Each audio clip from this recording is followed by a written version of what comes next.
La pâte s'est détendue au froid, elle a refigé. Et maintenant, on va détailler des bandes de 1 cm pour pouvoir monter la future galette.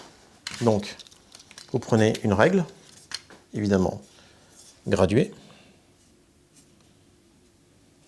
et vous faites des marques tous les centimètres.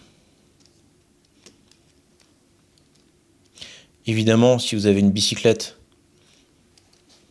vous mettez les marques avec, c'est beaucoup plus rapide. Mais je pars du principe que vous n'en avez pas. Et je me colle au jeu comme vous.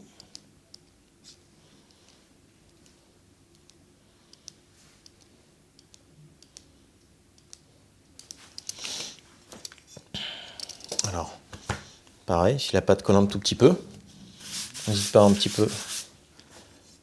pas à fariner légèrement.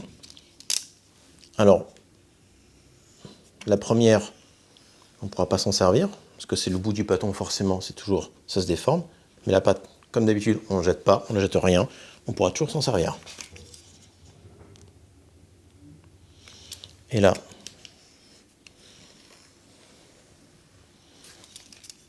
on détaille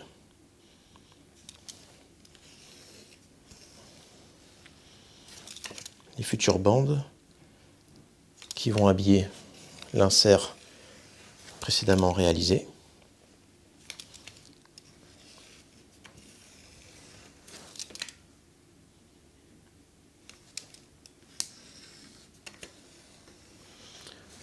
L'utilisation d'un cutter est préférable, car c'est maintenant que tout se joue.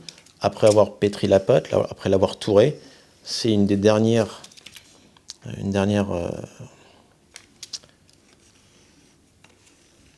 marche à suivre pour réaliser une belle galette.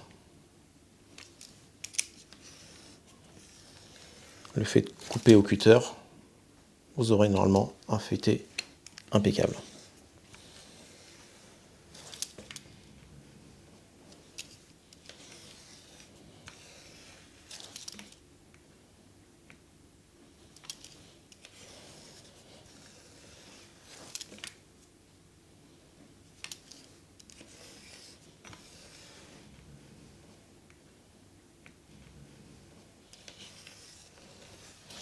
Pour monter la galette, il faut entre 15 et 20 bandes.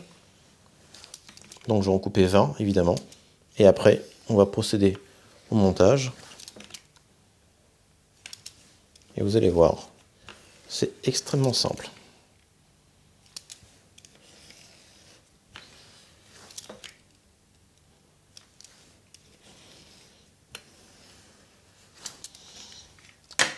Parfait. Donc le reste de la pâte, évidemment, on garde. On peut le garder tout simplement dans un film guitare ou film alimentaire, au congélateur. Et quand on veut remonter une galette, on ressort la pâte, on laisse décongeler et de nouveau, on taille des bandes.